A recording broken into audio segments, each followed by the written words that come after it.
Most people think their future is decided by motivation, talent, or luck. But the truth is, your environment is shaping your future every single day.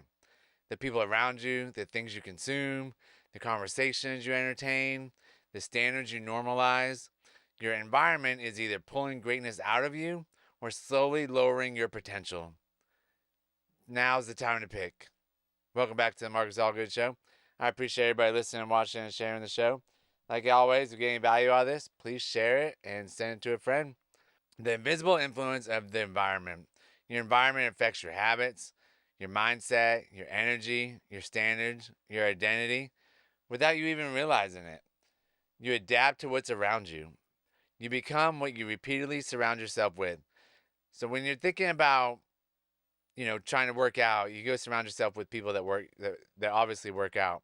Or if you're you want to read a lot of books, you surround yourself with people that read a lot of books. You go to a book club, sewing. It's always the same thing. Like if you're gonna do a bunch of drugs, you're gonna hang out with a bunch of druggies. You're not gonna do a bunch of drugs, hanging out with your sober people. If you want to be not an alcoholic, but if you want to go out partying, you don't hang out with the people that don't party. You hang out with the people that party. And if you hang out with millionaires, hopefully you're gonna become the next millionaire. It just depends. I mean, it's so dependent on what's going on around you and how you interpret it and how you take it in and who you surround yourself with.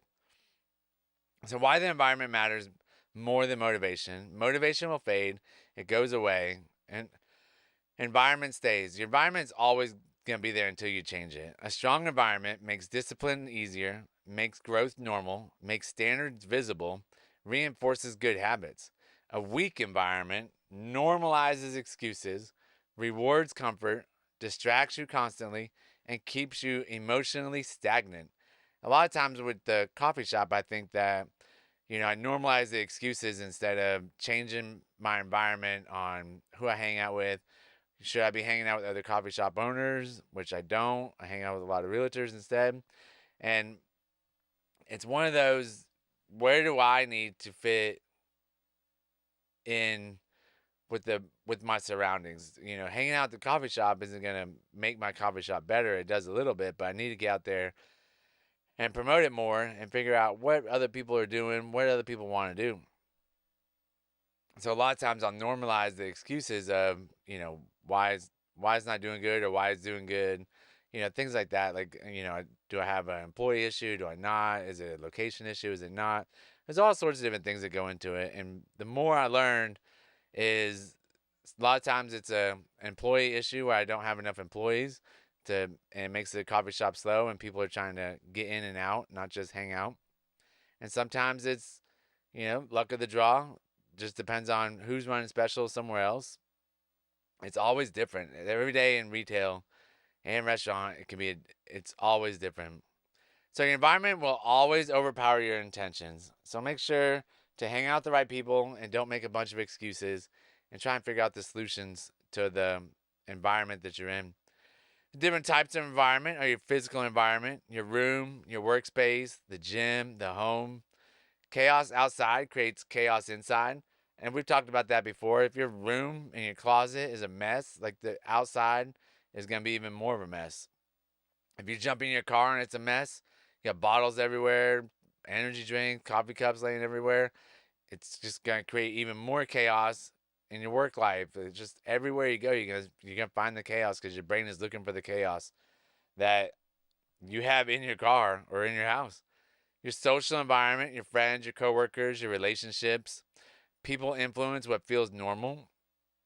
And when you hang out with a bunch of people doing the same thing, it feels really normal. And I was telling a guy the other day when I was talking to him, and it's a weird feeling that if you're hanging around a bunch of drug dealers and then you become the fifth drug dealer, then you start selling drugs, and then everybody around you is buying drugs, and you're the drug dealer, and your other friends are drug dealers.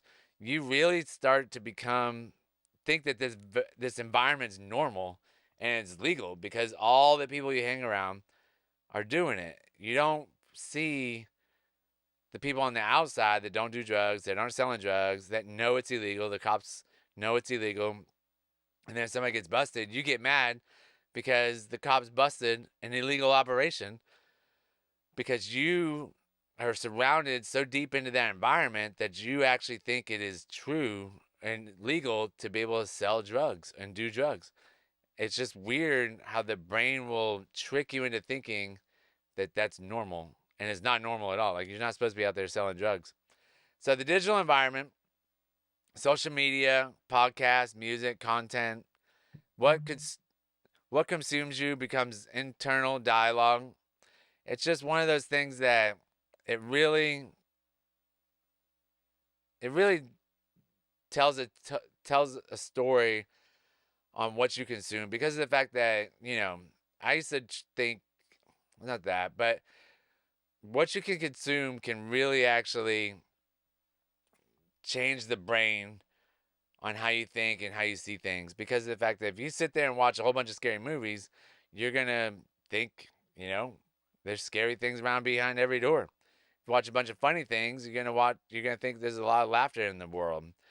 And TV, social media, podcasts, it just depends on the content.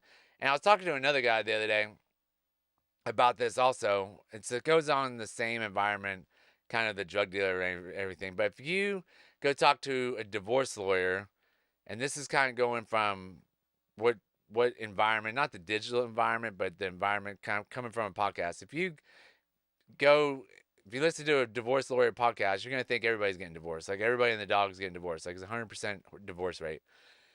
If you talk to the attorney general, everybody's a criminal. Everybody in the dog, nobody is doing anything right. Just everybody's a criminal, and he'll prove it for you. If you listen to a podcast of true crime, you're gonna think there's so much crime in the world, and there's so much horror. There's so many mass murderers out there, and that's just way your brain's gonna go.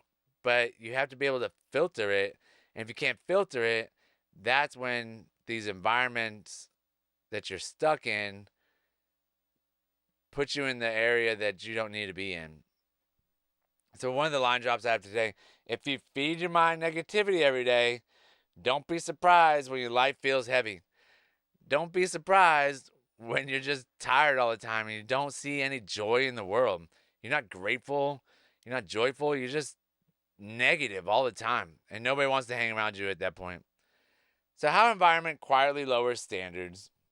If everyone around you complains, procrastinates, avoids growth, lacks ambition, normalizes mediocrity, eventually you will too.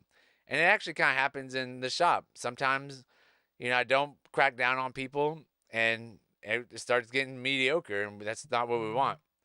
And that's not what we want. We want to be able to get ahead of everything, make the drinks better, get the people out faster, And then also, when real estate happens, there's so many people out there that just are mediocre real estate agents. And I'm kind of dealing with one right now. I just can't get an answer out of the person. I've texted her 3 or 4 times, and it's just crazy. A bad agent will ruin a good deal all the time. It happens all the time. Oh, so eventually, if you sit there and hang out with all the complainers, eventually you're going to do all the same things.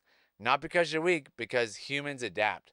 They lower their standards to what their environment shows. If you got to if you're hanging out with a bunch of high performers, you've got no other choice to either get out of the group or to up your game into being a high performer. So what feels normal, you eventually becomes acceptable within you. Signs your environment is holding you back. You feel drained after conversations. Growth feels lonely. Your goals get mocked. Distractions dominate your day. Negativity feels constant. Your standards just keep dropping. You're wondering, man, where did my standards go? And it's just the people that you're hanging out with, and you just keep dropping them. If you don't hang out with people if I work out all the time and I hang out with a bunch of people that don't work out all the time, I'll probably be like, no, I can skip it. No, I can skip it. Next thing you know, I'm not working out anymore. My standards dropped. Some environmentals don't destroy you loudly. They slowly reduce your potential. And I've seen it happen over and over in my life, in my friends' lives, and other people's lives. It happens all the time. So how do we upgrade your environment?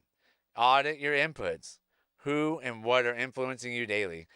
There are times where I like to watch a little bit of TV, and there's times where I like to scroll through TikTok and things. I really try and go for funny, but now we're trying to do more coffee shop, like what we can do for social media presence. I do watch a little, or scroll through a little X, and there's times I can only scroll through X for 1 to 2 minutes. I'm like, oh, I gotta close that out because it's got too much news on it that I I don't follow. I just like watch it, and I'm just like, this is so draining, and this hurts. Yeah, create spaces that support growth, clean, focused, and intentional. Clean your closet, clean your house, clean your car, clean the office. Like, get a clean environment so that your brain can actually have time to look for the joys in life. Spend time around people who challenge you, not just comfort you. You got to be challenged every day. I went for some sprints today on the treadmill, and that challenged me. Like, I'm still feeling it today. I'm still feeling it right now. Like, I just haven't snapped out of it, and it's just crazy what happens when you put yourself through some challenges. I'll feel better tomorrow, but it's just one of those where I got a little bit of brain fog. Seems like I can't eat enough food, can't get enough to drink, and it's just one of those days. But here I am doing the podcast, and we're surviving. We're gonna make a better day tomorrow. I call it a character building day today. You got to protect your mind, less noise, more intention. Normalize discipline. Make growth your default environment. You have to be disciplined. Discipline is okay. If you're not disciplined, you're just going through the motions of life, letting life take you where it wants to go, not where you want to go. Your environment should make your future easier, not harder. So figure out what you need to do to make your life easier and not harder. The main thing is going to be some discipline in your life. So take a hard look at your environment this week, your conversations, your routines, your social media, your circle, and ask yourself honestly, is this environment helping me become who I want to be? Your future isn't decided once. It's shaped daily by what you allow around you. That's the pod. I appreciate everybody listening and watching. Share the show if you got any value out of this. I hope it really helped. I'll see you on the next one.